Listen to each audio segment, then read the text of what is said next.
Glória a Deus, boa noite, meus irmãos, sejam todos muito bem-vindos, em nome de Jesus, amém? Quem está animado aí? Chegamos no último mês do ano, não é verdade? Está acabando já, né? Então, é o momento de você fazer uma análise aí do ano, se você não fez, e começar a planejar o seu ano de 2023, amém? E 2023 vai ser para nós o ano da mudança, não é? Não só porque nós vamos nos mudar literalmente, não é? Mas porque eu creio que aquilo que acontece na nossa vida física é resultado do que está acontecendo no mundo espiritual, amém? Então acredito que 2023 para nós vai ser o ano da mudança, não só do prédio da igreja, mas também de muitas coisas relacionadas à direção, ao plano de Deus para a gente, não é? Então se prepare aí para uma grande mudança na sua vida, amém? Vamos orar ao Senhor para Ele falar conosco. Estamos ministrando o tema sobre sacrifício de amor à casa de Deus, para preparar para Ele o nosso sacrifício anual, amém? Então, feche seus olhos, vamos orar junto comigo. Pai, mais uma vez nós te louvamos, agradecemos ao Senhor, porque esse é um dia que o Senhor fez, para nós nos alegrarmos e nos regozijarmos nele, Senhor. Pai, alegrarmos todo dia no Senhor e nos regozijar no Senhor é um mandamento, assim como ter bom ânimo é um mandamento, e nós nos alegramos hoje porque estamos aqui, Senhor. Pai, eu oro para que o Senhor venha falar conosco nesta noite mais uma vez, Senhor, e nos treinar, treine o nosso ouvido, Senhor, para que nós possamos te ouvir não só nos dias de culto, mas no nosso dia com o Senhor, nosso dia a dia com o Senhor, Pai. Nos dá sensibilidade para perceber a direção do Teu Espírito, que constantemente quer falar conosco, porque a Tua palavra diz que o Senhor vem nos ajudar nos nossos problemas diários.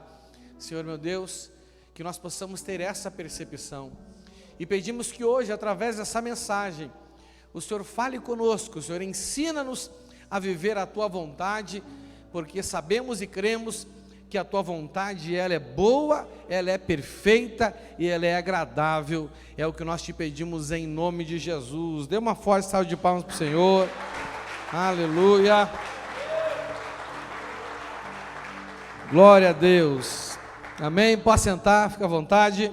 Vamos então ministrar a palavra, sacrifício de amor à casa de Deus. O texto que nós estamos dando como base é o texto que está lá em 1 Crônicas, capítulo 29, versículo 3. 1 Crônicas, capítulo 29, no versículo 3. Eu vou ler na NTLH. Está escrito assim na palavra do Senhor: mas, além de todos os preparativos que fiz para o templo, dei também prata e ouro que me pertencem, pois amo o templo do meu Deus. Repita comigo o finalzinho deste versículo, diz assim: pois amo o templo do meu Deus. Mais uma vez, pois amo o templo do meu Deus. Terceira vez para fechar, pois amo o templo do meu Deus. Amém? Irmãos, tudo aquilo que nós sentimos, ou pensamos, ou cremos, se transforma na nossa vida em atitude, e tem atitudes que servem como indicadores. O que é uma atitude indicadora? É uma atitude que mostra se aquilo que nós falamos, se aquilo que nós sentimos, ou se aquilo que nós cremos com relação a nós mesmos é verdade, não é? A Bíblia, ela nos ensina que nós devemos examinar a nós mesmos, não é? Mas o ser humano, ele tem uma dificuldade muito grande em examinar a si mesmo.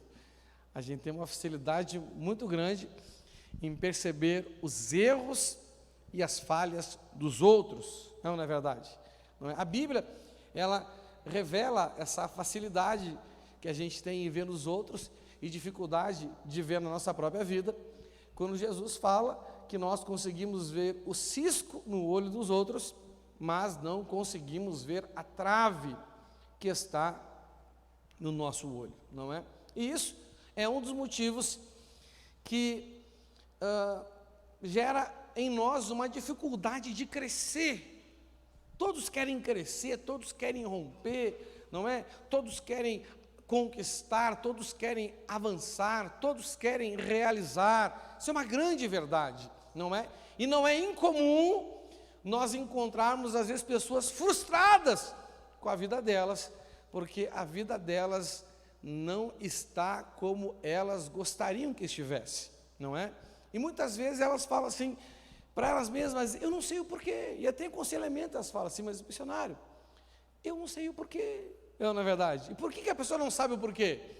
É porque ela não consegue avaliar, não é, as atitudes dela, então ela se julga pelos sentimentos que ela tem, ela se julga pelas intenções que ela tem, não é?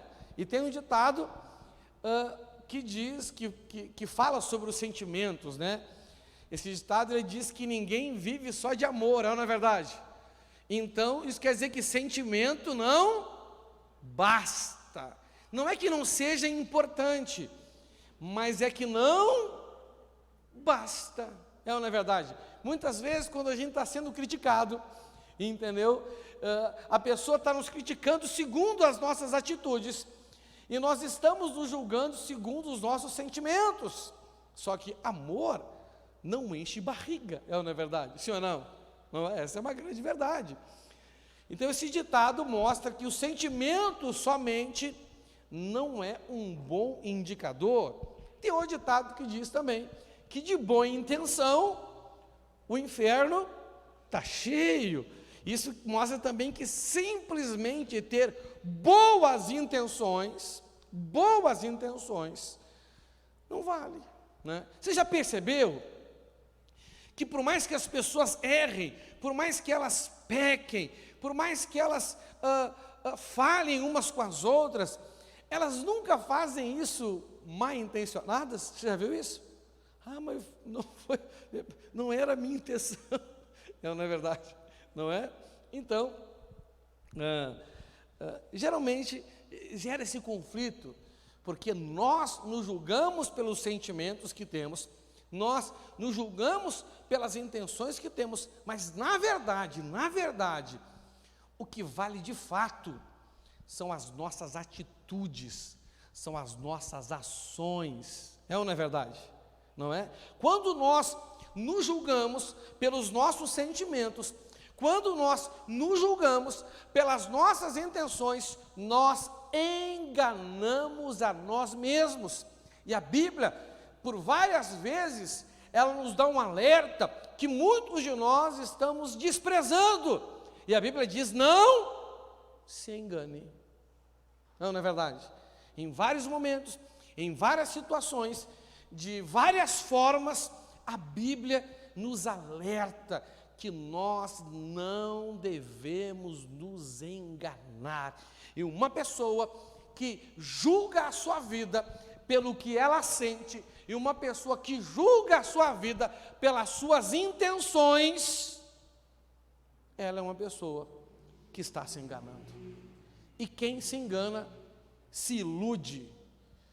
E você sabe qual é o futuro de toda pessoa iludida? Quem sabe qual é o futuro de todo iludido? É a desilusão. Você está me entendendo? E a desilusão, ela rouba a nossa esperança. E isso é mal, não é verdade? A Bíblia diz que nem olho viu, nem ouvido ouviu, e também não penetrou no coração do homem aquilo que Deus tem preparado para aqueles que o amam. Entenda uma coisa, Deus ama todos nós, E porque dá todos nós, e porque Ele ama todos nós, Ele nos dá direitos iguais. Amém? O Senhor nos dá direitos iguais. Né? Lá em 1 João, no capítulo 1, no versículo 12, coloca para nós aí. Ele deu a nós, a todos, o mesmo direito. 1:12. João, desculpa, é João, o Evangelho de João. Falei 1 João, foi mal. Só para ver se estava esperto. João 1:12 assim, porém alguns creram nele, receberam, e a esse Ele deu o direito, não é? Então, porque Ele ama, Ele nos dá o mesmo direito. Amém? Mas, porque Ele nos ama, Ele nos dá as mesmas recompensas? Não. Direito é uma coisa, recompensa é outra coisa completamente diferente, não é? Então, o amor de Deus, que é por todos nós, nos dá a todos nós, sem nenhuma exceção, o mesmo direito, o mesmo poder de escolha, o mesmo poder de decisão. Ninguém pode reclamar de Deus, porque o Senhor dá o mesmo direito a todos. Mas é uma grande verdade, que embora Ele dê a todos o mesmo direito, Ele não dá a todos as mesmas recompensas. Por quê? Porque, em geral, as recompensas Deus nos dá segundo o nosso amor por Ele. Coloca Hebreus 11:6, por favor. Hebreus 11:6. Olha o que diz ali: sem fé, ninguém pode agradar a Deus, porque quem vai a Ele precisa crer que Ele existe e que recompensa os que procuram conhecê-lo melhor. Irmão, somente uma coisa faz você querer conhecer alguém melhor. Que coisa é essa? O amor. Eu já vi e já ouvi muitas pessoas insatisfeitas porque ninguém compreende elas. Pastor, porque ninguém me compreende, né? O que ela está dizendo? As pessoas não me conhecem de verdade, não é? Sabe, na igreja, nós gospelizamos essa expressão, ninguém me compreende. A gente não fala isso, a gente fala assim, ó, todo mundo me julga. Você está entendendo? Não é? Porque a pessoa não se sente compreendida, então ela acaba se sentindo julgada. É ou não é verdade? Sim ou não?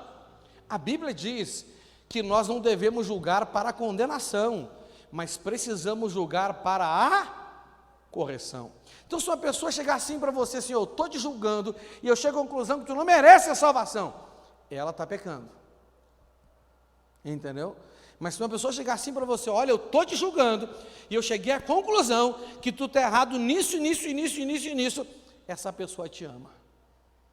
Porque ela está preocupada com o seu bem, ela está preocupada com o seu crescimento, ela está preocupada com a sua evolução, não é? Então as pessoas geralmente elas reclamam que ninguém compreende elas, não é?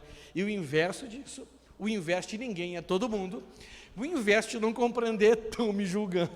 Então, no mundo ninguém compreende, na igreja todo mundo me julga. Você já viu uma coisa dessa? Não é? Agora, olha aqui para mim, eu nunca vi, pelo menos não me lembro de ter visto nem ouvido alguém reclamando, pastor, eu estou insatisfeito porque eu não compreendo as pessoas. Você já viu alguém? Eu estou insatisfeito porque eu estou julgando as pessoas mal, entendeu? Dificilmente, na verdade, eu não me lembro de ter ouvido ninguém vir até mim com essa questão. Você está entendendo? Não é? Mas quando de fato nós nos interessamos, e aí, não é?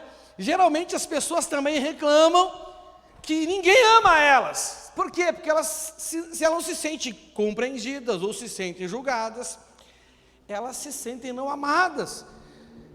E muitas pessoas, não é? Elas chegam para mim assim e falam assim: pastor, eu acho que está faltando amor, não é? Mas dificilmente alguém fala assim: pastor, está faltando amor em mim. Eu cheguei à conclusão que eu não amo muito, não. Eu estava avaliando minhas atitudes, eu estava avaliando, não é, os meus pensamentos, né? Eu estou avaliando o meu compromisso, e eu acho que eu não amo, porque quando eu estou meio cansado, eu não faço, quando eu estou aborrecido, eu não vou, quando eu estou chateado, eu não quero, você está me entendendo? Né? Quando eu estou em dificuldade, eu arrumo uma desculpa, e isso é atitude de quem não ama. Não é verdade? Não é? Jesus, ele começa a perceber nas atitudes das pessoas. O Senhor, ele manda uma carta a uma das igrejas, lá no livro de Apocalipse, e aquelas pessoas, elas pensavam que elas estavam bem, porque elas se julgavam pelos seus sentimentos e pelas suas intenções. E o Senhor fala: mas eu tenho uma coisa contra vocês. Vocês não me amam como vocês me amavam no princípio, como vocês me amaram antes. E a Bíblia diz, não é, uma profecia escatológica, dizendo que no final dos dias o amor de muitos esfriaria por causa de situações difíceis. Pastor, mas onde é que o senhor quer chegar com tudo isso? Eu quero chegar com tudo isso, é que Deus te recompensa segundo o amor que você tem por Ele. Porque Ele tem coisas preparadas, não é?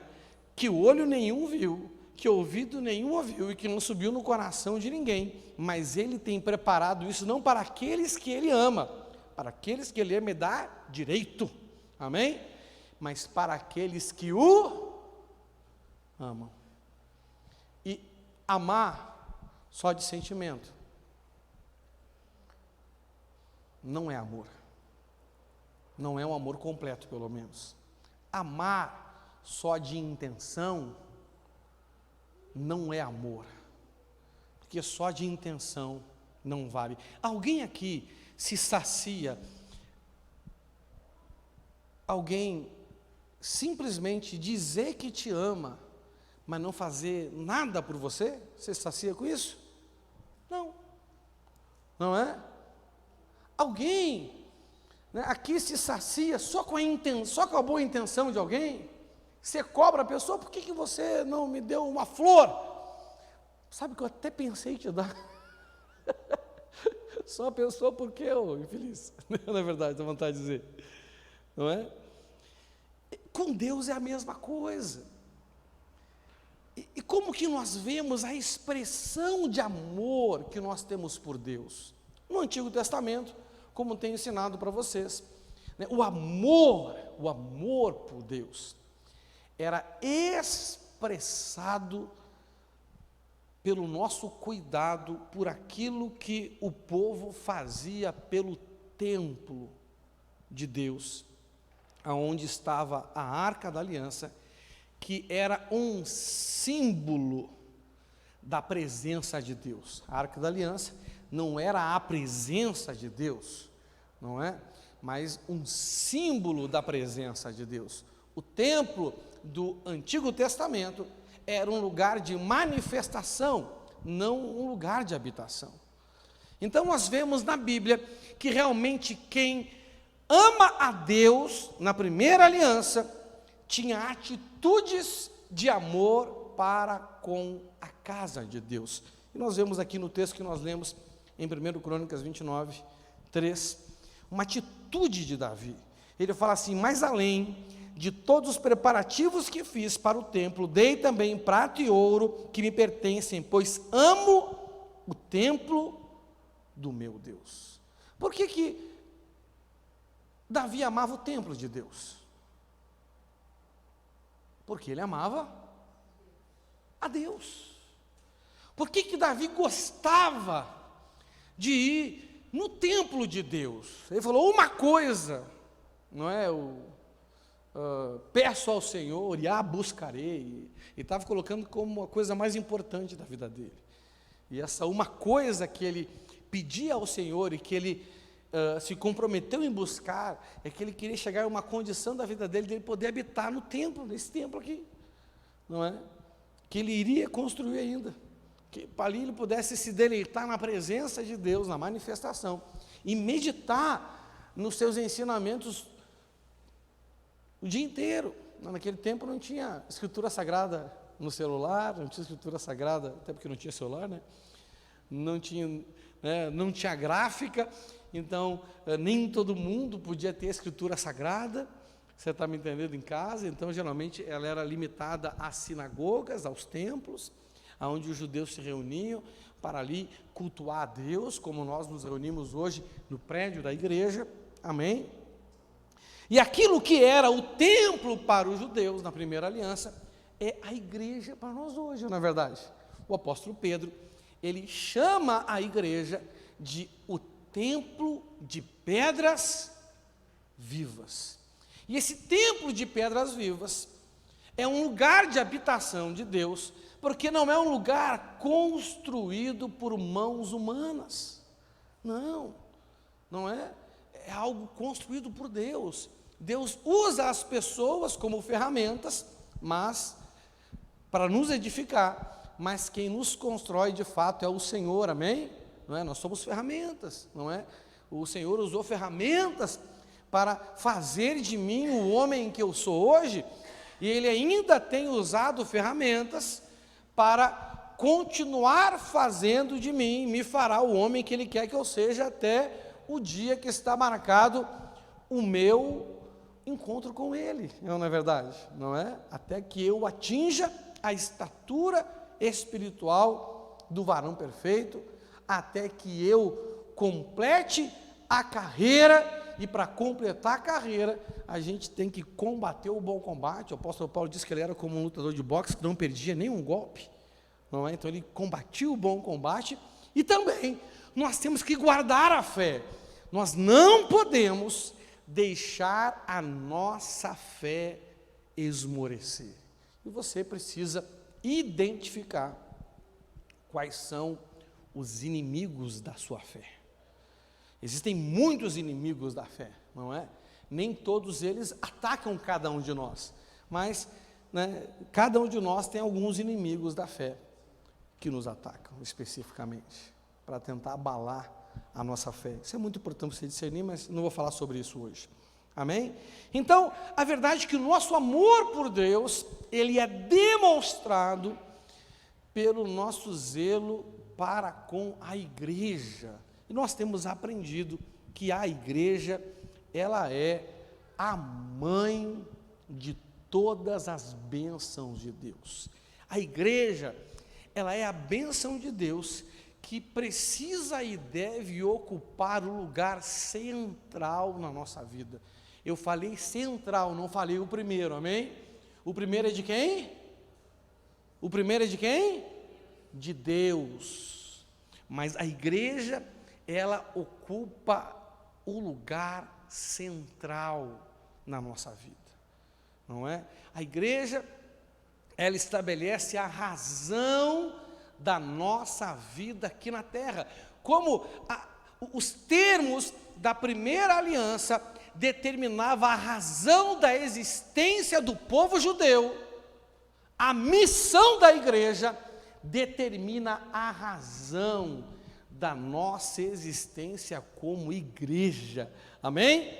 Então, nós demonstramos o nosso amor por Deus através das nossas atitudes para com a igreja, e a partir da igreja, o Senhor, Ele libera todas as bênçãos que Ele tem para nós, inclusive aquelas que os olhos ainda não viram, aquelas que os ouvidos ainda não ouviram, aquelas que não subiu no coração das pessoas, mas isso, Ele tem preparado para aqueles que o amam. Eu quero fazer uma pergunta para você responder para você mesmo.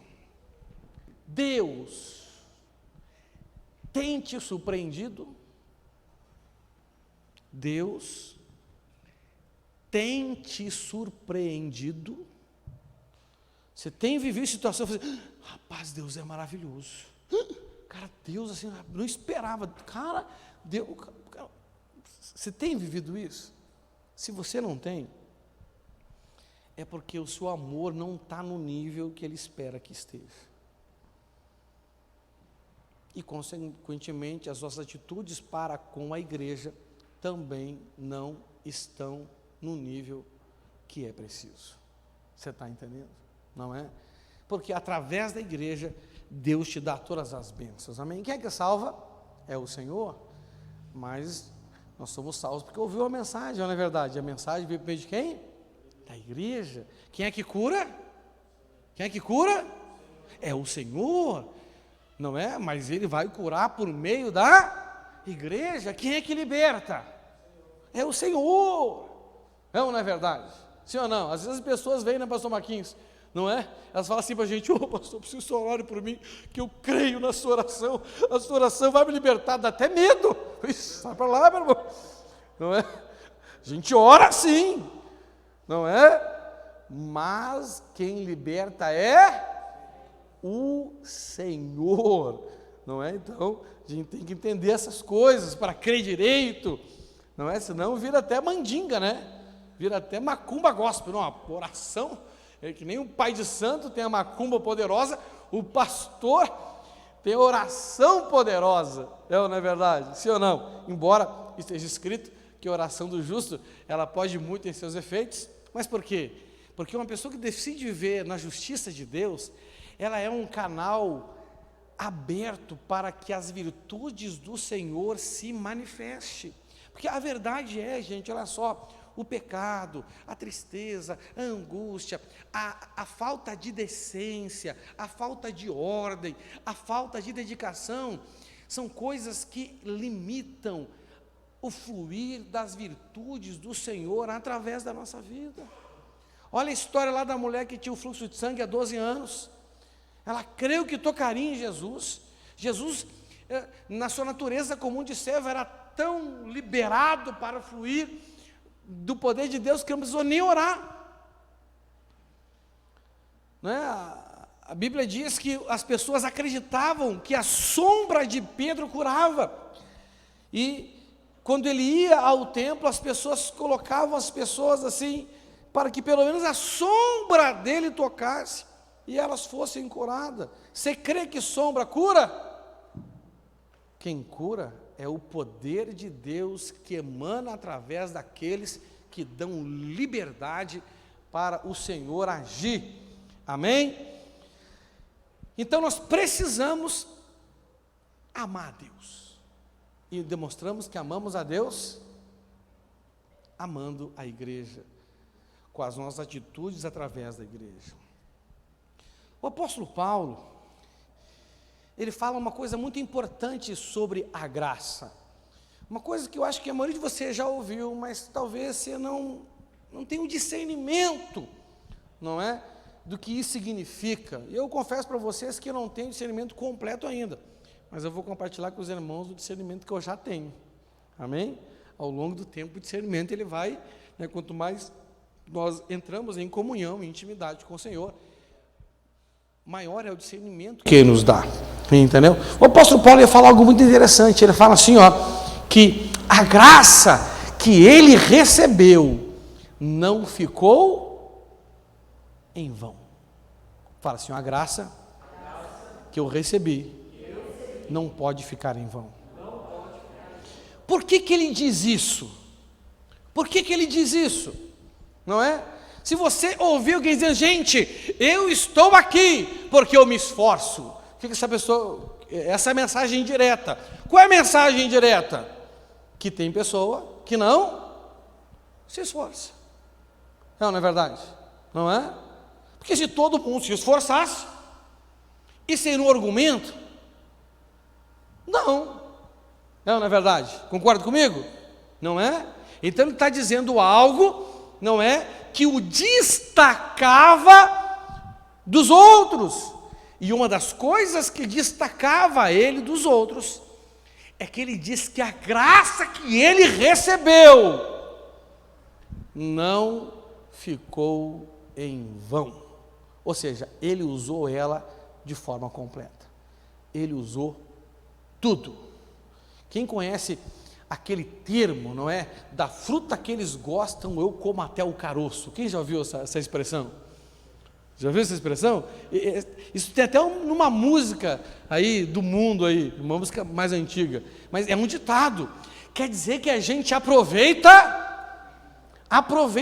tudo. Não é verdade?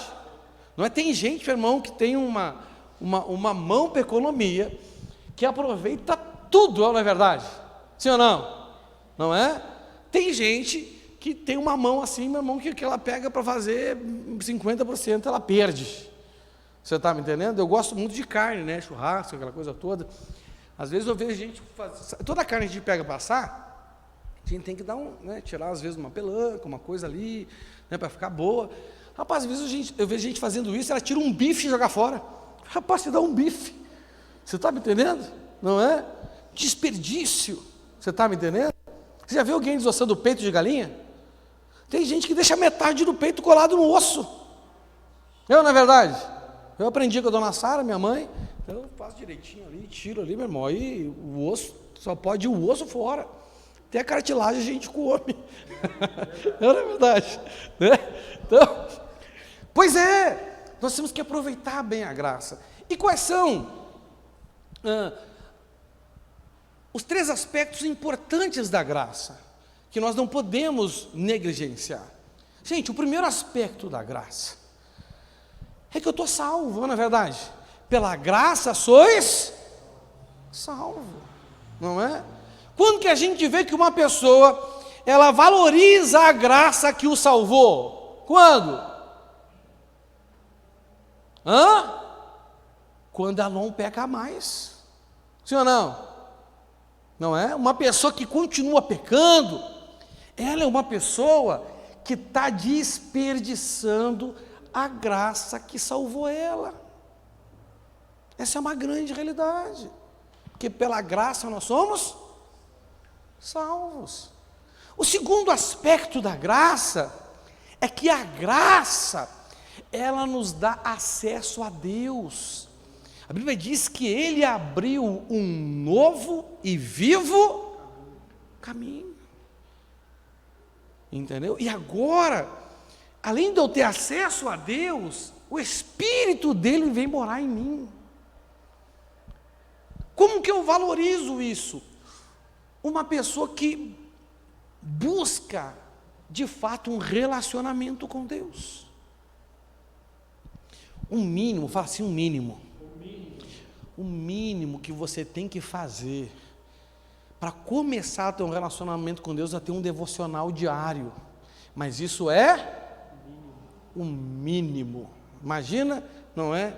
Você casar, você está entendendo? E você só tirar 30 minutos para falar com a sua esposa ou com o seu marido e dizer: ah, pastor, eu não consegui falar mais com ele nem com ela porque eu não tive tempo, meu dia foi muito agitado. Isso vai levar você para onde? Esse relacionamento não vai durar muito tempo. É só meia hora, meu irmão. Não é? Não dá, não é verdade? Cada vez que a minha esposa senta para falar comigo, é 2 horas só eu ouvindo. Estou brincando. Não é? Às vezes reclama assim comigo: meu amor, na igreja tu fala muito. Eu falei: mas em casa eu falo pouco e tu fala muito. Na igreja ela fala pouco, eu falo muito. Você está me entendendo? Não é? Cada um tem o seu forte, né? O meu forte é pregar. Você está me entendendo? Obrigado, meu filho. Então, investir no relacionamento com Deus. O apóstolo Paulo, ele não desperdiçou a graça que salvou ele. Ele até nos aconselhou: use a liberdade que vocês têm para se tornarem escravos novamente. E quem peca é escravo do pecado. Não é? E ele fala: tudo é lícito, mas nem tudo me convém. E tudo que não provém da fé é pecado. Olha o cuidado dele, olha o zelo dele para aproveitar o máximo da graça. Não é? Entendeu? Olha o apóstolo Paulo falando assim: tudo que eu quero, não é conhecer o Senhor cada vez mais, tomar parte no sacrifício dele, ressuscitar com ele, ser achado nele. Rapaz, então ele, todo o acesso que a graça deu a ele para ter um relacionamento com o Pai, ele usava. E qual é o terceiro aspecto da graça? A graça nos permite a tomar parte na missão na missão de Deus sobre a terra. Porque foi exatamente essas três coisas que Adão perdeu com o pecado. Adão já tinha a vida eterna, com o pecado ele perdeu a vida eterna. Adão já tinha uma vida de comunhão com Deus, com o pecado ele perdeu essa vida de comunhão. Adão estava diretamente envolvido com o plano de Deus sobre a terra. Na verdade, a única missão dele era essa. Mas aí, Deus tira Adão dessa missão. Quando tirou ele do Éden, ele falou assim: agora você vai cuidar da sua própria vida. E é do suor do seu rosto que você vai tirar o seu sustento que antes eu te dava, porque você estava cuidando da minha obra. Você está entendendo? E a terra não produzirá de bom grado para você. A graça nos devolve a vida eterna através da salvação, a graça nos devolve a comunhão com Deus, e a graça agora nos dá a condição de participarmos da missão de Deus sobre a terra. Qual é a missão de Deus sobre a terra? É a missão que Ele deu para a igreja. Você está entendendo? Como que você tem se dedicado à missão? E resumindo, qual é a nossa missão? Nós que já somos crentes, nós que já somos batizados, nós que já temos uma aliança com o Senhor. Coloque Efésios 4, 11 e 12 para nós, por favor. Efésios 4, 11 e 12. Qual é essa missão? E ele diz: foi Ele quem deu dons às pessoas, porque nós não somos construídos pelo talento de pessoas, nós somos edificados pelo dom, pela manifestação de Deus através da vida das pessoas, amém? Não foi meu talento que expulsou demônio da sua vida, não foi meu talento que tem curado as suas feridas, não, é o dom de Deus através da minha vida.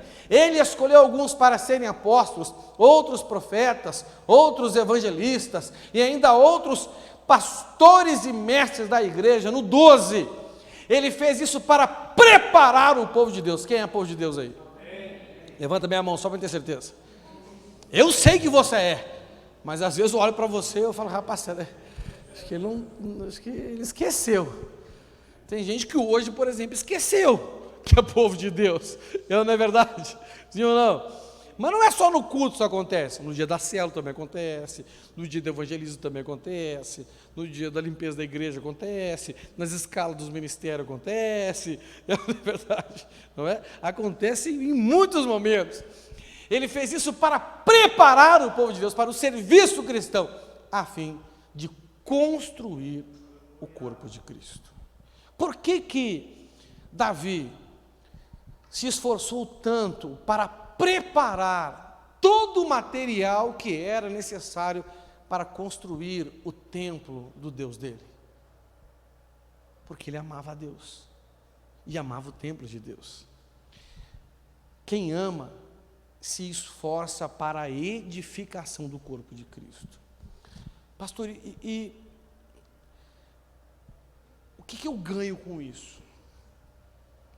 Bom, de fato, a igreja passará a ser para você não só um culto, não só pessoas que cuidam de você, mas a igreja passará a ser na sua vida a mãe de todas as bênçãos de Deus. Através da igreja, as bênçãos de Deus te alcançarão. Deus disse para Abraão, tu vai ser uma bênção. Disse ou não disse? E através de ti, eu abençoarei todas as famílias da terra. Quando que ele cumpriu a sua promessa na vida de Abraão? Quer dizer, quando que ele começou a cumprir? Quando o descendente de Abraão, o mais importante de todos, o mais eminente de todos, o nosso Senhor Jesus, se tornou bênção para todo mundo. Você está me entendendo? Um dia, através da igreja do Senhor,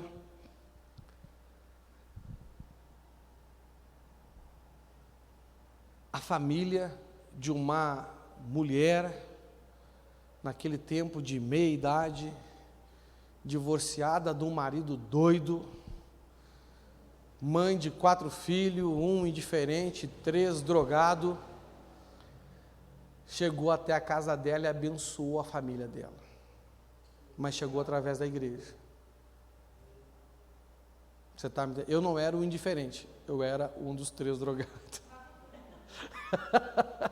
E essa mulher de meia idade, que hoje é uma senhora de 72 anos, é a minha mãe. Você está me entendendo? Não é? Um dia, através de uma cartinha que chegou na caixa de correio da nossa casa, ali Deus começou a preparar a bênção que estava esperando para a casa da minha mãe. E graças a Deus que eu sou filho dela. Eu nunca fiquei tão feliz de ser filho da mãe na vida. Entendeu? Porque por causa dessa promessa que Deus abençoaria as famílias da terra, e eu sou família da minha mãe, Deus me curou, Deus me libertou, Deus me salvou, e cá estou eu hoje. Olha só que maravilha.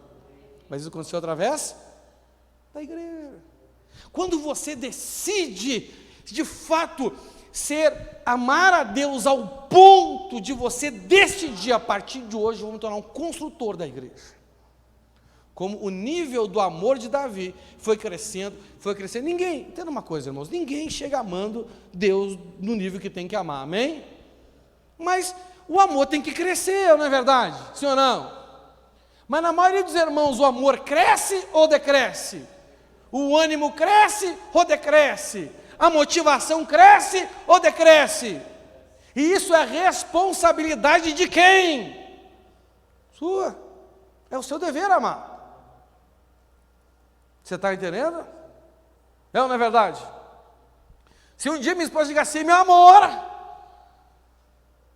não estou te amando mais, o que eu vou dizer para ela? O problema é teu. Por quê? Porque ela casou comigo. Aí eu vou cantar aquela música para ela, né? Você vai ter que me amar. Você vai ter que me amar. É ou não é verdade? Sim ou não? Não é? Porque entenda uma coisa, olha aqui para mim. Nós somos tentados a não amar? Somos ou não somos? E nós vamos ceder à tentação de não amar? Meu irmão, eu acho minha esposa muito bonita. Uma coisa que me chamou a atenção nela foi a beleza dela quando eu vi ela. Depois ela fica brava comigo que eu fico dando exemplo dela, mas eu vou elogiar quem nessa vida se não vou elogiar ela? É ou não é verdade? Entendeu? Às vezes eu mando até umas músicas românticas para ela. É? Esse dia eu mandei, estava vendo lá música romântica, entendeu? Uma música do mundo, né? Eu vi lá numa propaganda lá: eu amo o teu cheiro, eu amo não sei o quê. E eu falei: rapaz, não é que eu gosto do cheiro da minha esposa mesmo? Minha esposa é cheirosa, meu irmão. E não é o perfume não que ela usa, é o cheiro dela, da pele, entendeu? Ah, sou fã do teu cheiro, isso mesmo, é isso mesmo. Aí eu falei: rapaz, esse negócio aqui é do mundo, mas é verdade, mandei para ela. Você está me entendendo? Não é? Mas, gente, mesmo assim, tem horas que eu sou tentado a não amar ela. Isso acontece com todo mundo, em todos os lugares. No Japão não é diferente. Os japoneses sofrem o mesmo que os brasileiros sofrem. Você está entendendo? Não é? Lá na Venezuela é assim também, minha irmã? Também acontece assim lá? Olha aí, ó, viu? Isso em tudo que é lugar. Porque o ser humano é ser humano em qualquer lugar, e o diabo é diabo em qualquer. Lá, o diabo não tem olho puxado. Quem tem olho puxado é o endiabrado, mas não o diabo. É a mesma coisa, não é? Eu costumo dizer que o diabo é que nem o João de Barro. Ele faz uma obra legal, mas tem sempre a mesma cara. E não consegue mudar. Você está entendendo? Então, é o nosso dever amar. É a nossa obrigação amar. Nós fizemos um compromisso de amor, amém? Sim ou não? Um compromisso de amor. Quando eu casei com a Léo, eu falei, eu vou te amar, na alegria e na tristeza. E às vezes eu fico triste e eu lembro assim, tem que amar na tristeza também. Na saúde e na doença, não é? Às vezes ela fala assim, não estou bem, estou com dor de cabeça. Tem que amar igual. Não é verdade? Não é? Na fartura ou na escassez, não é? E tem que amar igual. É o meu compromisso, é a minha aliança. E gente, olha aqui para mim, nós temos uma aliança de amor com o Senhor. E se esse amor é expresso com atitudes para com a igreja, gente, eu não posso desfalecer. Eu vou ter vontade? Quem quis ter vontade de desviar? Eu já tive. Se eu não tenho mais, às vezes tenho, mas não desvio. Não é verdade? Às vezes tenho vontade de desviar do aconselhamento, tenho vontade de desviar do culto. Às vezes o meu aconselhamento que me diz, rapaz, queria desviar desse aconselhamento, mas não dá. Entendeu?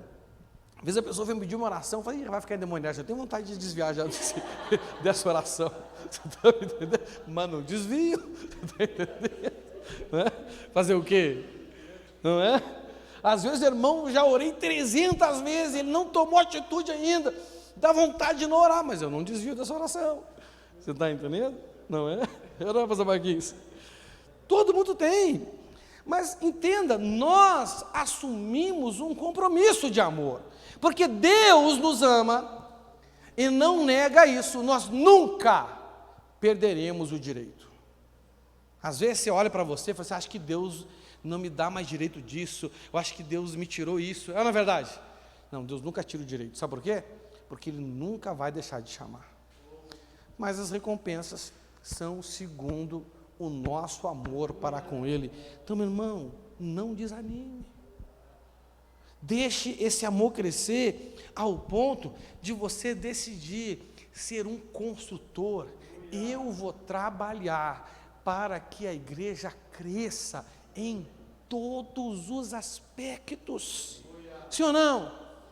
Quantas coisas que você olha para nós como igreja e você vê, tem que melhorar, sim ou não? Porque algo tem que ser feito, porque algo tem que ser edificado, não é verdade? Sim ou não? Não é? A seara é muito grande, os trabalhadores são poucos, não é? A Bíblia diz que você vai se gastar por fora, mas as bênçãos do Senhor e a presença dEle vão te renovar por dentro, e isso é muito importante, amém? E nós temos aprendido que para nós edificarmos a igreja do Senhor, nós temos que dedicar a Ele 3 coisas, são os 3 T's, fala assim, 3 T's, tempo, repita, tempo, talentos e tesouros. Então você tem que dedicar o seu tempo. Como que eu vou dedicar meu tempo? Dedique o seu tempo para ajudar o seu líder de célula. Pergunta para ele se precisa de sua ajuda só no dia da reunião, ele vai dizer que não. Não é? Dedique o seu tempo para os ministérios da igreja. A gente precisa de gente para trabalhar nos ministérios da igreja, precisa ou não precisa? A gente precisa de gente para recepção e apoio, para dança, para o louvor, para o kids, para os teens, para os jovens, e tudo que a gente faz aqui precisa de gente que dedique tempo, não é verdade? Sim ou não? Não é? Dedique também os seus talentos, dedique seus talentos, dedique, né, os seus talentos para ajudar a célula, para ajudar os ministérios da igreja, nos cultos, não é verdade? E o terceiro é dedique os seus tesouros. Irmãos, da onde que vem o recurso financeiro que a igreja precisa? Da própria igreja, não é verdade? E quem é a igreja? Somos nós. Nós temos esse dever. Você que é batizado, você tem o dever de ser dizimista. Você que é batizado, você tem o dever de ser ofertante, como você tem o dever de servir, como você tem o dever de dedicar o seu talento, não é verdade? Por quê? Deixa lá o texto, filho, não tira que esteja lá não. Por quê? Porque o povo de Deus, ele faz o serviço cristão, a fim de construir o corpo de Cristo. É que nem uma casa. Uma casa exige tempo da gente, uma família, uma casa. Exige os nossos talentos. Não é verdade? Exige os nossos recursos. A igreja também. Para nós edificarmos a igreja, nós temos que nos dedicar nesse nível. Não é? Mas, além da dedicação normal, tem horas que precisa de um sacrifício. Não é verdade? Não é? Nós temos o costume de fazer um sacrifício anual, mas isso não quer dizer que vai ser o único sacrifício que Deus vai pedir para você, não é? E nós entendemos que para fazer um sacrifício exige 3 coisas: exige esforço, exige generosidade e exige voluntariedade, porque é isso que nós vemos no texto onde Davi fala dos preparativos que ele fez para a construção da casa do Deus dele, que é o nosso Deus, amém? E nós temos aprendido 3 motivos pelo qual nós devemos sacrificar na igreja, não é? Por amor à igreja, por amor à casa de Deus, ao templo de Pedras Vivas que somos nós. Não estou falando disso aqui, embora hoje eu vou falar um pouco disso aqui, mas acima de tudo, a igreja somos nós somos o templo de Pedras Vivas, amém? Então, na semana retrasada, domingo retrasado, nós vimos que quem ama a igreja, ama os seus pastores e os seus líderes. A igreja, ela é a maior de todas as bênçãos, ela é a bênção que ocupa o lugar central.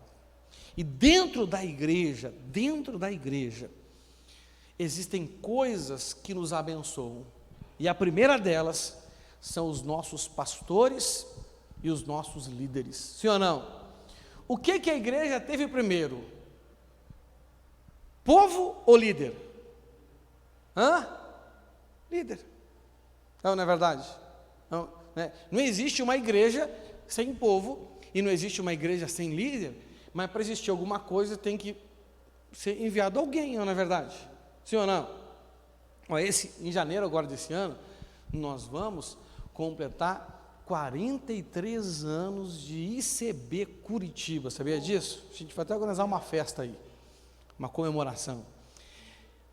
Um homem lá de São Paulo, magrinho, com um bigodinho, solteiro, foi enviado para começar a igreja aqui em Curitiba, em Casa da Bênção, há 43 anos atrás.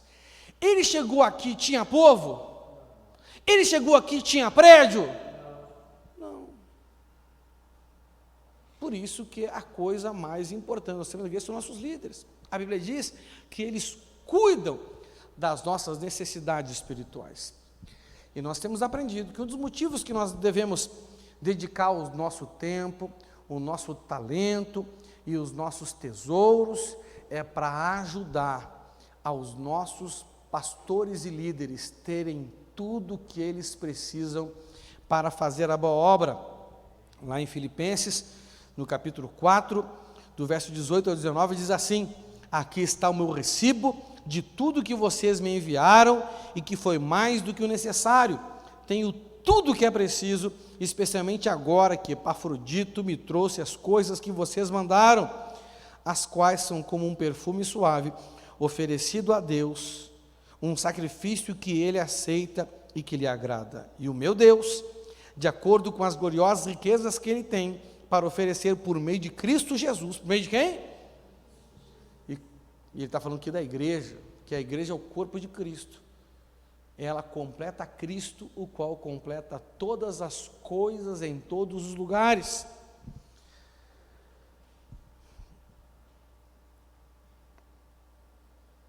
Por meio de Cristo Jesus, lhes dará tudo o que vocês precisam, Ao Deus e Pai, seja dada a glória para todos sempre. Amém. Na semana passada, nós vimos o segundo motivo pelo qual nós temos que dedicar o nosso tempo, os nossos talentos, os nossos tesouros, inclusive os nossos sacrifícios, porque quem ama a Deus ama as boas obras. Amém?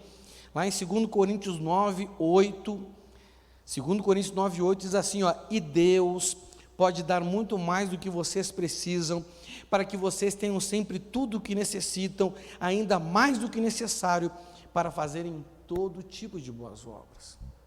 A promessa da prosperidade, ela tem um porquê. Fala assim, porquê. Ela tem um para quê. Fala assim, para quê. O que significa isso? É um objetivo. Por que o Senhor tem promessa de abundância para a gente? O Senhor tem promessa de abundância para a gente, só para a gente ficar satisfeito? O que Ele diz sobre a pessoa que quer ter riqueza só para dizer que tem, só para estar satisfeito com a sua conquista? Ele disse isso numa parábola, né? O homem olhou para tudo que ele tinha, rapaz, me dei bem na vida, vou aumentar os meus depósitos, vou sentar e vou aproveitar tudo que eu conquistei com o meu trabalho. Qual foi o final dessa história? Deus classificou esse homem e disse o destino dele. Qual a classificação que ele deu para esse homem? Homem tolo. Hoje mesmo pedirão a sua alma.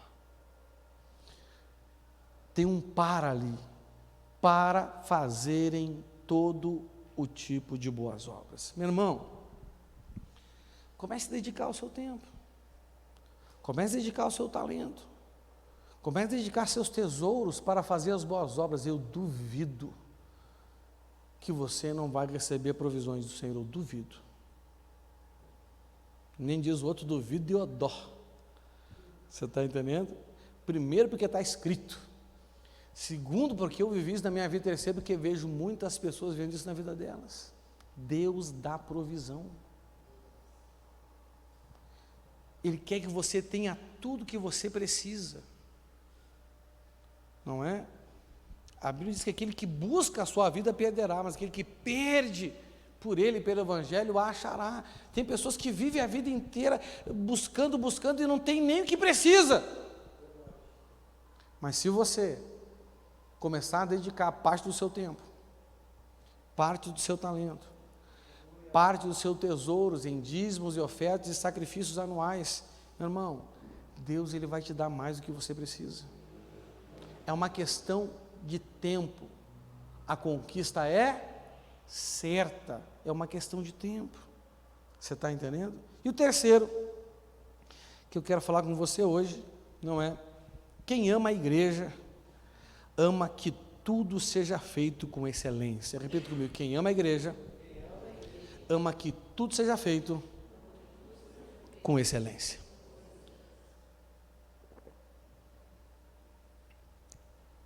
Para ter algo excelente é fácil? Não. A excelência sempre exige mais. Repita comigo, a excelência sempre. De vez em quando? Sempre exige mais. A excelência, ela exige muito mais tempo. É ou não é verdade? A excelência, ela exige muito mais talento, muito mais capacidade, e a excelência exige também muito mais recursos. E quem ama a igreja, ama que tudo seja feito com excelência. 2 Crônicas, capítulo 9, do versículo 1 ao versículo 9. 2 Crônicas, capítulo 9, do versículo 1 ao 9. Diz assim, a história da rainha de Sabá e de Salomão. A rainha de Sabá ouviu falar da fama de Salomão e foi até Jerusalém a fim de pô-lo à prova com perguntas difíceis. Ela chegou com um grande grupo de servidores e também camelos carregados com especiarias, uma grande quantidade de ouro e de pratas e de pedras preciosas. Quando se encontrou com Salomão, ela fez todas as perguntas que pôde imaginar. Ele respondeu a todas, não houve nenhuma que fosse difícil demais para ele responder. A rainha de Sabá ouviu a sabedoria de Salomão e viu o palácio que ele havia construído, a comida que era servida na mesa dele, viu os apartamentos dos seus altos funcionários, a organização das pessoas que trabalhavam no palácio e os uniformes que eles usavam. O que ela viu? Ela viu a excelência. Ela nunca tinha visto coisa semelhante em lugar nenhum. Olha a reação dela, não é? E ela também viu os empregados que o serviam nos banquetes e os seus uniformes e os sacrifícios que ele oferecia no templo. Isso tudo a deixou de boca aberta e muito admirada. Meu irmão, a rainha de Sabá, quando eu estava lendo esse texto aqui, me veio na hora a imagem de uma irmã aqui na igreja, principalmente quando eu li de boca aberta. Aí, Emily.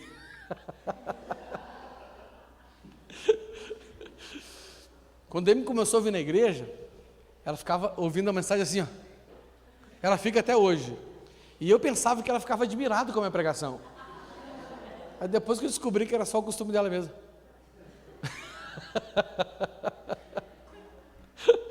Mas no caso da rainha de Sabá, não era por causa de costume, não. Você está entendendo? É porque, de fato, ela ficou admirada, boca aberta, não é?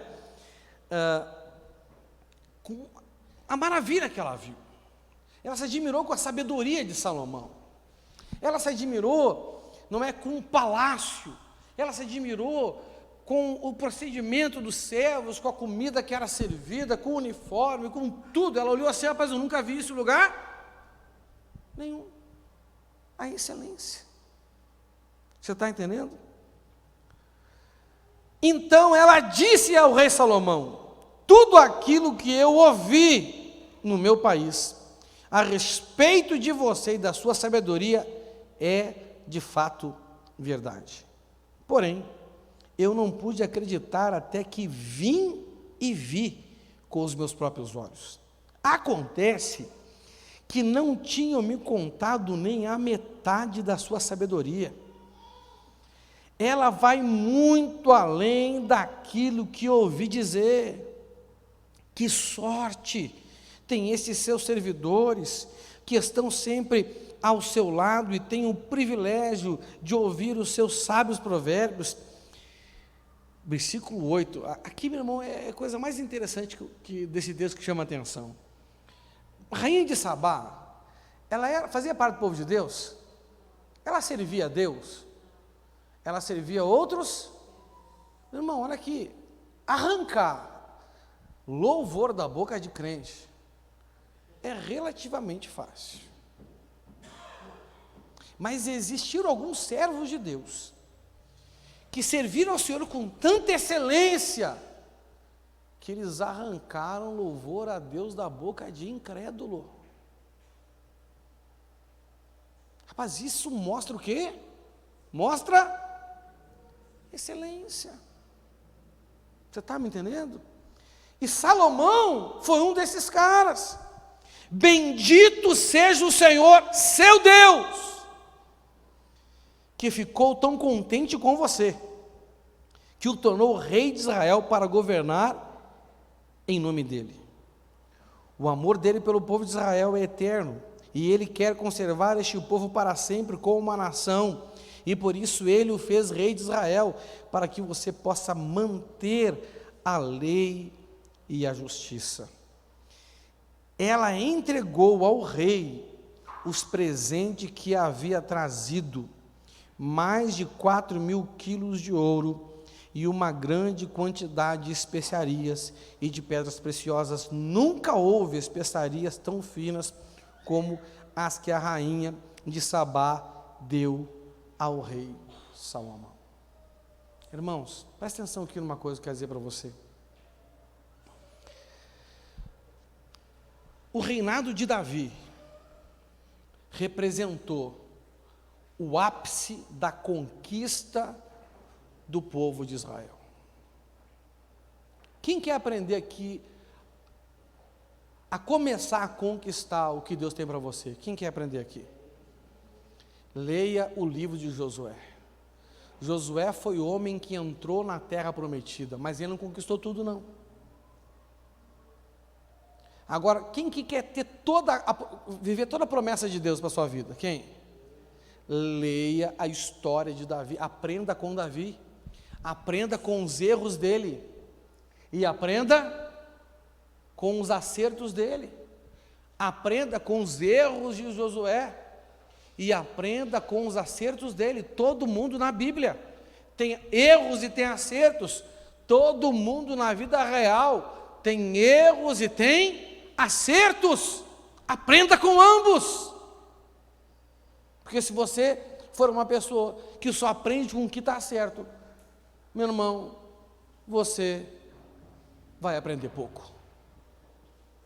Você está me entendendo?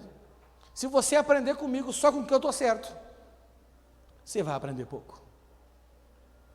Porque na maioria das vezes eu sempre estou mais errado do que certo. Essa é uma grande realidade. Quem aqui erra mais do que acerta, além de mim? Normal. Não é? Ah, pastor, eu acho que eu não erro muito. Filho, pior cego é aquele que não quer ver. É ou não é verdade? Não, mas eu não consigo ver erro nenhum em mim. Mas você nem está olhando para você mesmo, então. É, sim ou não? Pensa bem. Está faltando espelho na sua casa. Faltando consciência. Então, irmãos, presta atenção aqui numa coisa. Agora, Salomão representa o nível máximo de excelência que o povo de Deus conquistou. Isso são referências para nós como igreja hoje. Se nós queremos ser uma igreja excelente, e quem ama a Deus, ama a igreja, e quem ama a igreja, ama que tudo seja feito com excelência. Ah, entendi, pastor. Se a igreja for excelente, eu vou ser como a rainha de Sabá. Meu irmão, não fica triste comigo não, mas deixa de ser bobo. Salomão representa quem? O que Salomão representa? A igreja. Quem representa a rainha de Sabá? Os tesouros do mundo. O reino de Sabá era um dos mais prósperos e mais ricos reinos da terra naquele tempo. Você está entendendo? E a Bíblia diz que se nós quisermos e obedecermos, nós comeremos o melhor dessa terra. Quando você decidir, por amor a Deus, por amor à igreja, servi-lo com excelência, Ele vai conduzir os tesouros da terra até você. Aqui, você não é a rainha de Sabá. Aqui você é Salomão. E a rainha de Sabá, quando viu, olha aqui, quando viu a excelência de Salomão, o que aconteceu?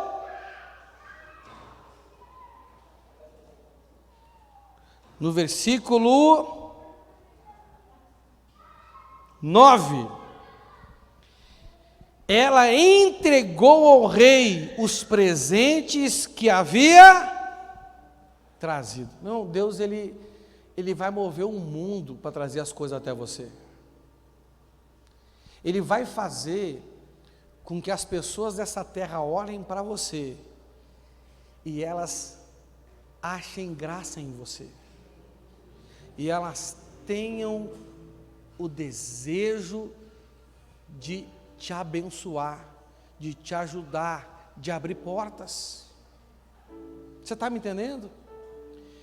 E através dos estrangeiros, daqueles que não são o povo de Deus, Deus vai dar riquezas para você. Deus vai dar coisas boas para você. Você aqui não é a rainha de Sabá, você aqui é Salomão, porque você é povo de Deus, amém? Quem que edificou o templo? Salomão. Quem preparou o material foi Davi, mas quem edificou o templo foi quem? Foi Salomão. E olha as recompensas que ele teve, porque decidiu fazer o que devia ser feito com excelência. Ela entregou ao rei os presentes que havia trazido, mais de 4.000 quilos de ouro e uma grande quantidade de especiarias e de pedras preciosas. Aí vem a afirmação que impressiona, fala assim: nunca houve especiarias tão finas como as que a rainha de Sabá deu ao rei Salomão. Interessante é que essas especiarias não eram o ouro, nem a prata, nem a pedra preciosa. Que especiarias eram essas? Temperos, tecidos, meu irmão, coisas que embelezavam a vida dele. Meu irmão, olha só para nós, uma comida bem boa não alegra a gente? A gente está bem vestido, não alegra a gente? Nunca houve especiarias tão finas em Israel como aquelas que passaram a ver em abundância a partir desse momento aqui, ó, que a rainha de Sabá trouxe. A sua vida vai tomar um novo sabor. Você está me entendendo? Alegria, satisfação, um prazer não das coisas carnais desse mundo, mas um prazer que vem de Deus. Posso ouvir um amém? Mas o que fez o coração dessa mulher se abrir? Porque entenda uma coisa, a Bíblia diz que ela ouviu, que ela fez o quê? E ela foi lá para pôr a prova, para fazer o quê? Então quer dizer que tudo que ela levou para dar? Não, vou levar. Se for verdade, eu dou. Se não for, eu não dou. Deus, Ele quer usar pessoas para te abençoar. Quando você fala que você é crente, as pessoas começam a te olhar. Fazer o quê? Para quê? Para te pôr à prova.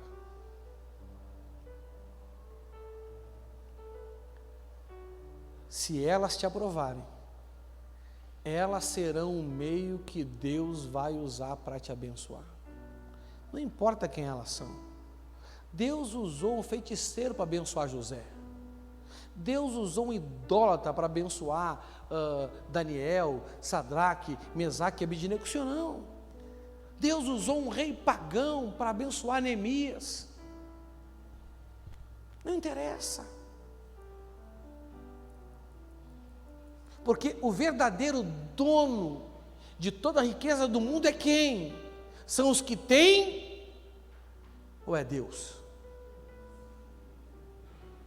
O que era Faraó para José? O cofre. Era o quê? Faraó simplesmente guardava o que Deus queria dar para José. Você está me entendendo? O cofre. Quem tem cofre em casa aí? Está lá guardado. Mas tem que ter a senha para abrir. É ou não é verdade? Sim ou não? Tem que ter a senha. Você está entendendo? Era só o cofre. Nada mais. As riquezas que estão no mundo, elas são de Deus e pertencem aos filhos dele. Mas elas têm que olhar para você e têm que aprovar. Agora, olha só o aspecto, as coisas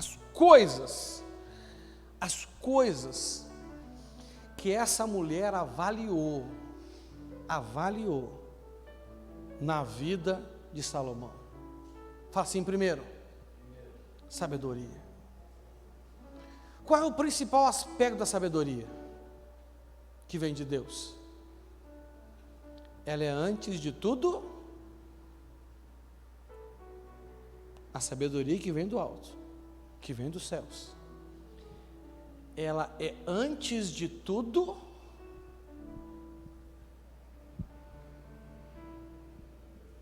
já rodou no teste.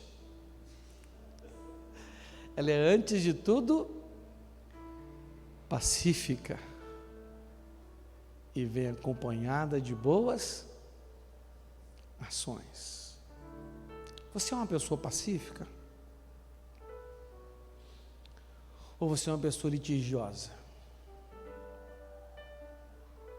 Reclamona, infeliz, insatisfeita? Como que você é? Uma pessoa reclamona é pacífica? Murmuradora é pacífica? Uma pessoa insatisfeita é pacífica? Ela é abundante em boas obras? Em boas ações? Não. Não é verdade? Pacífica. A Bíblia diz que felizes são os pacificadores, não é verdade? Sim ou não? Não basta ser pacífico, você tem que ser um pacificador. Irmão, olha aqui, aonde você estiver, se você for uma pessoa que sabe resolver os problemas de forma que não dê rolo, que não dê briga, que não dê insatisfação, que as pessoas não fiquem infelizes umas com as outras, meu irmão, você vai valer ouro para essa pessoa. Você está entendendo? Vai valer ouro. Isso é uma grande realidade. Não importa o negócio, não importa a situação. Você está me entendendo? Esse é um aspecto muito grande da sabedoria. Segunda coisa que ela olhou, o palácio. Aqui para nós fala do prédio da igreja, não é verdade? Da estrutura física da igreja. Irmãos, nós temos que dedicar o nosso tempo, nós temos que dedicar o nosso talento, nós temos que dedicar os nossos tesouros para que o prédio da igreja seja um prédio de excelência. E a partir de janeiro agora, desse próximo ano, nós teremos uma oportunidade que até hoje não tivemos. Nós sairemos de um prédio alugado e vamos para um prédio próprio. Não é? Ah, pastor, se é assim, por que o senhor não investiu mais aqui? Fala assim por dois motivos. Fala assim, dois motivos. Primeiro, aqui é alugado. Você vai investir num prédio que nunca vai ser seu? Não. Segundo motivo, porque não sobra dinheiro. E não porque somos maus administradores, porque de fato os custos que nós temos aqui são altos. Se você tem dúvida, eu quero que você peça para mim ou para o Ilquio, para a gente mostrar para vocês as contas da igreja, quanto que entra, quanto que sai e onde que sai. Nós não podemos existir ninguém, é só você querer saber. Tem gente que fica na dúvida. Meu filho, não precisa ficar na dúvida. E se você tem dúvida, pergunte para as pessoas certas. Pergunte para quem? Pergunte para o seu líder, pergunte para o tesoureiro da igreja, pergunte para mim que sou o pastor da igreja, pastor Marquinhos. Pergunta quanto entra, pergunta quanto sai disso, quanto sai daquilo, quanto sai daquele outro. Você vai saber, você vai ver que a gente faz até milagre. Você está entendendo? Não é? Então nós vamos para um prédio próprio e ali o que investirmos vai ser nosso. Você está entendendo? Então você vai ter que dedicar o seu tempo, o seu talento e os seus tesouros. A comida, outra coisa que ele olhou foi a comida. Mas para nós hoje, que comida é essa? É a comida que você dá, a comida que você oferece. Qual é o seu conhecimento bíblico? Qual é o seu discernimento da palavra de Deus? O apóstolo Paulo diz que nós temos que ser aptos para defender a nossa fé. Fazer o quê? Quando o incrédulo questiona a sua fé, o que você responde? A maioria fala assim: deixa eu ligar para o meu pastor. Porque não tem que responder, porque não conhece a Bíblia, não é dedicado às Escrituras Sagradas, não é. E as pessoas vão te admirar quando elas veem o domínio, não que você tem em falar, mas acima de tudo em viver o que está escrito. Porque muitas pessoas não perguntam para a gente, mas elas olham para a gente e nos julgam pelo que elas conhecem da Escritura Sagrada. Até porque a Escritura Sagrada, em todo o mundo, principalmente aqui, é amplamente difundida, não é verdade? É amplamente difundida, não é? A casa dos funcionários, aqui não é o funcionário, mas é os membros. A casa fala do quê? A casa fala da vida das pessoas, não é verdade? Sim ou não? Como é que é a sua vida? Ei, eu sei que você quer ver uma vida de excelência, mas você tem pago o preço? Você sabe qual é a sua primeira decisão para ter uma vida de excelência? Você tem que decidir ter uma vida disciplinada. Fala assim: disciplinada. Você é disciplinado com o seu tempo? Ah, pastor, o que mais falta na minha vida é tempo. Então você não tem disciplina, filho, porque a Bíblia diz que tem tempo para tudo. Tem tempo para quê? Se está faltando é porque não tem disciplina. Você tem que ser disciplinado com as suas palavras, com os seus pensamentos. Você não pode falar o que quer, do jeito que quer, a hora que quer. A Bíblia diz que o sábio sabe o modo e o tempo. Você tem que ter disciplina com o seu dinheiro. Meu irmão, um atestado de fracasso na vida de qualquer pessoa é dívida. Fala assim: dívida. Dívida é um atestado assinado, carimbado, protocolado, homologado, deferido de fracasso. Você está entendendo? Misericórdia. E tem gente que tem dívida porque compra coisa que quer, mas de fato não precisa. Sabia disso? Tem gente que compra uma calça de R$50, nem tem mais de R$100, e arruma uma dívida de 500, porque não pagou, foi juro, foi não sei o quê. Não é verdade? Como é que é o nome disso? Além de ser obra do diabo na sua vida, você é indisciplina. Entendeu? Tem gente que gasta demais porque gosta de comer lanche, comer fora. Não pode ver aquele Mzão vermelho, já entra em dívida. O M do McDonald's, né?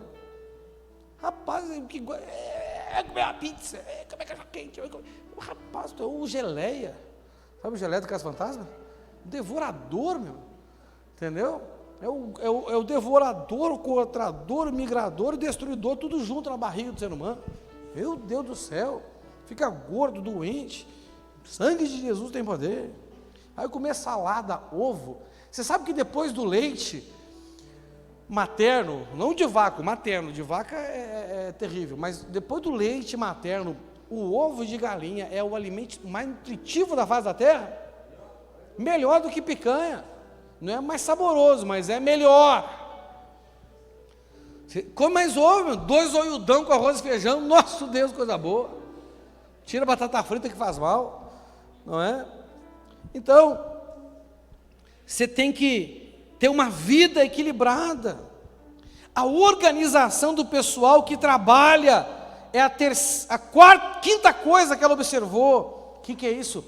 É o serviço dos membros. Como que você serve a igreja? ser uma pessoa dedicada, ser uma pessoa, né, que se veste bem, que se porta bem, que recebe as pessoas com um sorriso, com alegria, que limpa as coisas bem, você faz as coisas certinho. Além disso, ela observou também o uniforme que eles usavam, né? Aí vem a aparência, a identidade, o uniforme é a imagem, não é verdade? Sim ou não? Nós temos que ser excelentes. E a última coisa que ela observou, que é o que a gente vai fazer no final do ano agora, olha o que ela observou: os sacrifícios que eram oferecidos a Deus. Ela observou essas coisas: a sabedoria, o palácio, a comida, a casa dos funcionários, a organização do pessoal que trabalhava, os uniformes que eles usavam e os sacrifícios que eram oferecidos a Deus. Isso está onde? No versículo 3 e 4, coloca ali.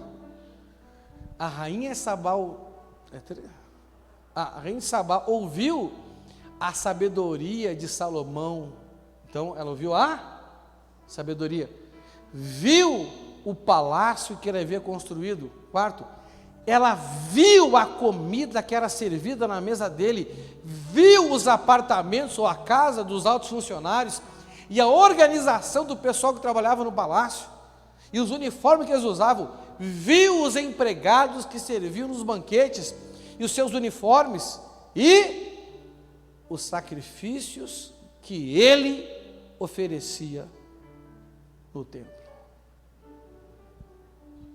Quando você mostrar para Deus a excelência do seu trabalho para edificar a igreja, a excelência do conhecimento bíblico que você tem, que é a comida, não é? A excelência da sua vida, a organização da sua vida, não é? A aparência que você tem que ter, nós temos que ter a aparência correta, sim ou não? Eu não estou dizendo só de vestimento, não é?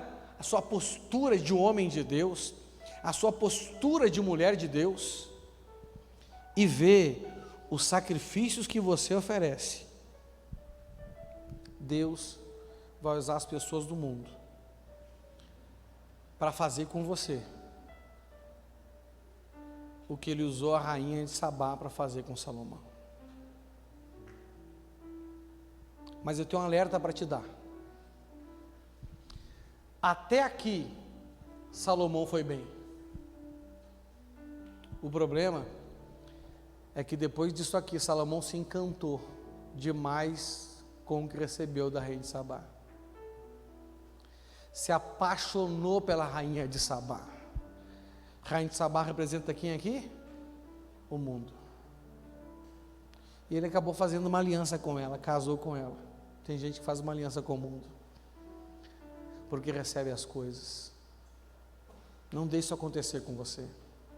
Deus quer te dar uma vida abençoada. Deus quer te dar uma vida próspera. Trilha esse caminho.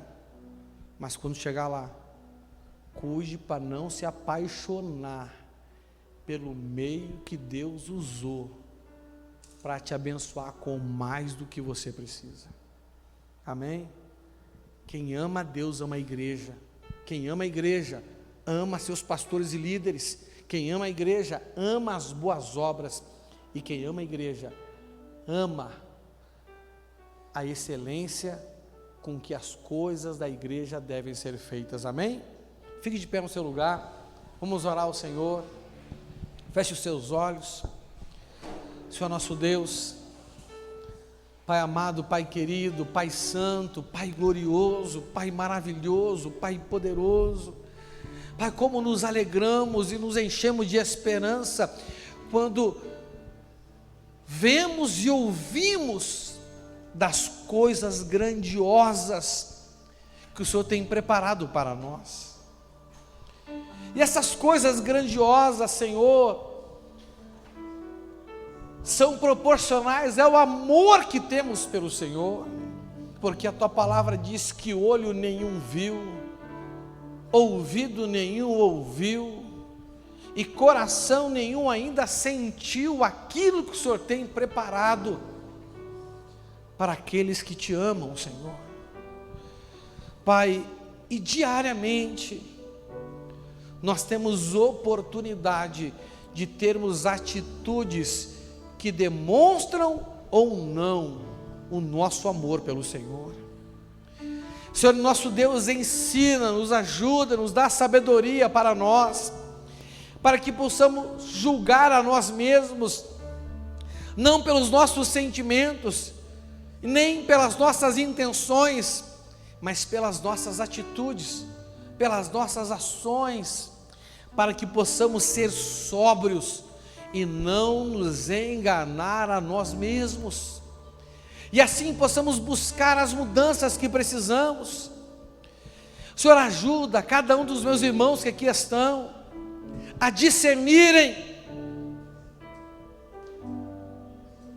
como que eles estão usando o tempo deles para o Senhor, como que eles estão usando os talentos deles para o Senhor, e como que eles estão usando os tesouros deles para o Senhor, Pai.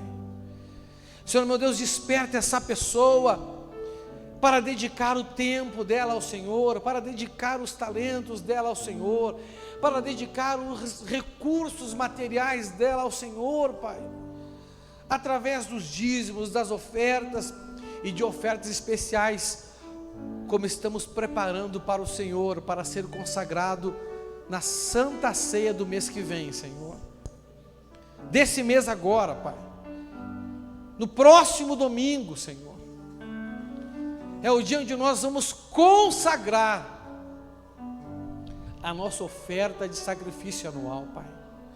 Mas acima de tudo, Senhor, e antes de tudo isso, desperta-nos para dedicar mais do nosso tempo, mais os nossos talentos, e também fazemos o mínimo, que é sermos dizimistas e ofertantes, para ajudar a Tua igreja, Pai. É o que nós te pedimos em nome de Jesus Cristo. Olha ao Senhor agora em nome de Jesus. Por enquanto que toca essa canção, faça uma oração ao Senhor.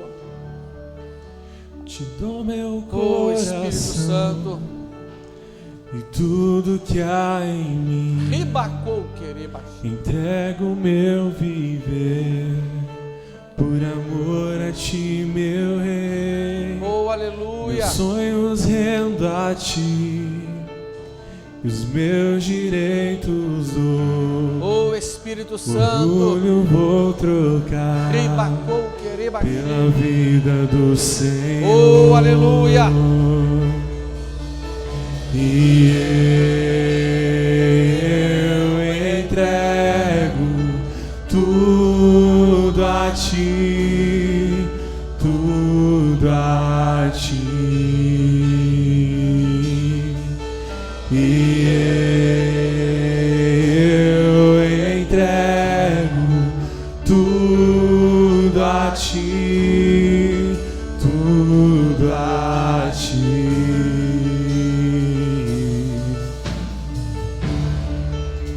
Eu canto esta canção de entrega a Ti, Jesus, e o que o mundo dá eu deixo aos pés da cruz, por conhecer a Ti.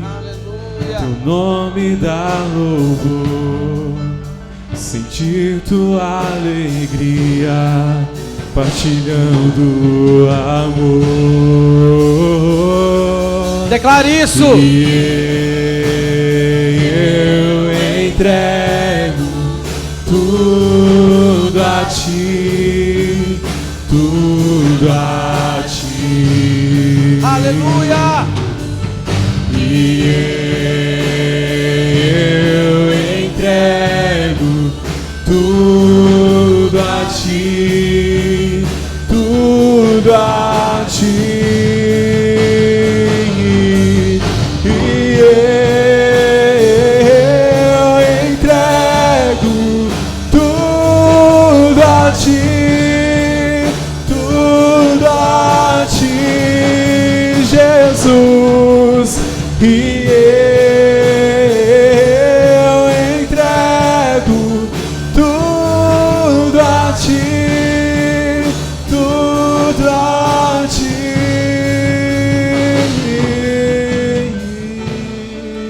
Aleluia, Senhor. Obrigado, Espírito Santo, porque o Senhor tem nos conduzido no caminho de amar cada vez mais ao Senhor, Pai. E nós sabemos que o nosso amor pelo Senhor é a chave que libera as coisas maravilhosas que o Senhor de antemão tem preparado para nós. Por isso nós pedimos, Senhor, ajuda-nos a te amar, e a te amar não só da boca para fora, mas te amar te servindo de verdade, Pai. É o que nós te pedimos em nome de Jesus Cristo, aleluia. Dê uma forte salva de palmas, aleluia.